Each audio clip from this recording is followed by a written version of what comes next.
Hi, I'm Bill Stark. Thanks for joining us. And I'm Tim Fenbert. It's great to have you here today, and thank you for participating in these leadership videos. At LeaderGov, we like to share insights and thoughts on different leadership issues each week. And today we're talking about this idea of situational leadership, and it connects to another idea of what we would call agility, being an agile leader. And so for the last few weeks, we've been talking about different leadership styles. There are probably 7, 8, or 9 different leadership styles. We've highlighted 4, and today we're going to talk about this idea of being a transformational leader. So it's one of many different leadership styles. And the wonderful thing about these leadership styles is that you really should make it a practice to flow between the leadership styles from time to time based on the situation. That's why they call it situational leadership.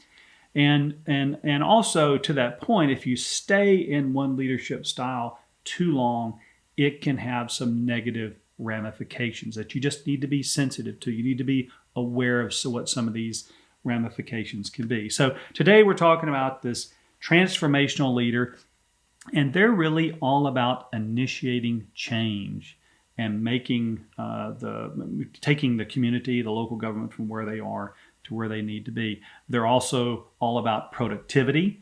So they're very engaged in terms of getting the employees productive, and they want to see that employees are involved and a part of this change. So these are really awesome people. They're about change and transformation in local government, and that's kind of the definition, if you will, of a transformational leader.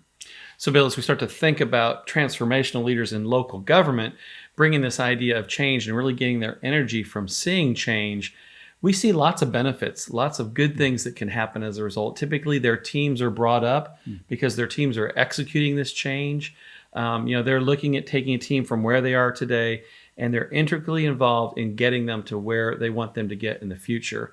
And so this idea of just embracing change, it's a leader who's very comfortable with that doesn't give them anxiety. They may be a little more, more open to taking more risk, because with change comes the idea that you're going to open yourself up to some risk.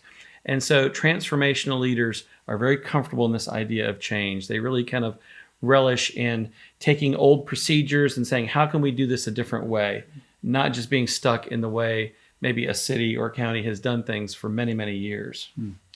There are a couple of cautions, I would say, if you are a transformational leader or you have transformational leaders on your team that are maybe supervisors. And one of them is that, particularly in local government, if you're constantly transforming and constantly improving, you might burn your people out. Your people might get tired of all the change. So as a transformational leader, you're going to want to be sensitive to the pace of your change.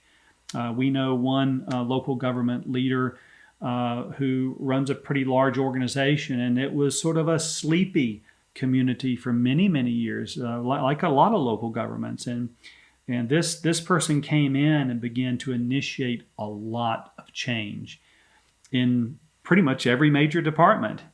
And also, this person knew her style enough to know that she needed to slow down a bit and maybe put a governor on some of the change. So one of the drawbacks, one of the things to be careful of as a transformational leader is that you don't burn your people out and go too fast.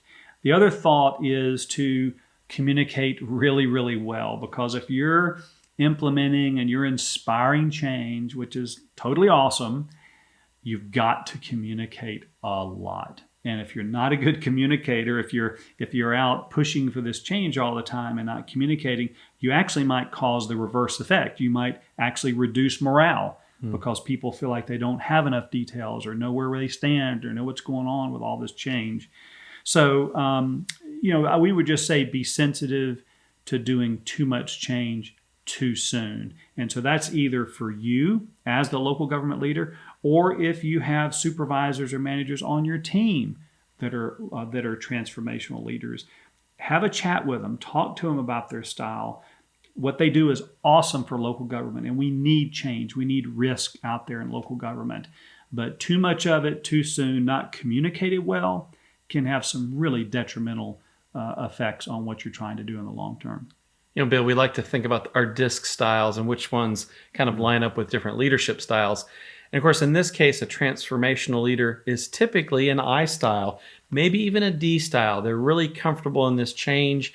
And, as you kind of alluded to, the pace that they want to move at constantly can kind of wear down their team. So we know D's and I's in particular, high energy folks, they may really gravitate towards being a transformational leader, but think of the anxiety that's probably creating for their C's and their S's on their teams who are really struggling to stay up with that pace of change. It may just be overwhelming. Yeah, we want to just reemphasize again today that these leadership styles, none of them are necessarily inherently bad or inherently good. They are, and you're going to naturally gravitate to one of them. But the point being is that if we stay too long in that style, and if we don't consider the ramifications of that, the side effects, if you will, it can really do some damage to the team. So just be sensitive to that as you lead through being a transformational leader. And the other side of that is if you're never willing to move into a style, that can be a problem. If you're never willing to be a transformational leader, that's going to hold you back in your organization. So there are times when you need to do that. So we really appreciate your time on this topic of these leadership styles. And it's the work we do and we love it, whether it's in our workshops that we do month to month with different leadership teams, retreats, different work we do that way. We really appreciate the opportunity to serve you through these conversations about leadership topics. Of course, you can find us on social media, LinkedIn, Facebook, Twitter, all the other social media types, or just come to our website, LeaderGov.com. We post a lot of information. We'd love to see you there. So thank you again for your attention. We look forward to seeing you again soon. Have a great day.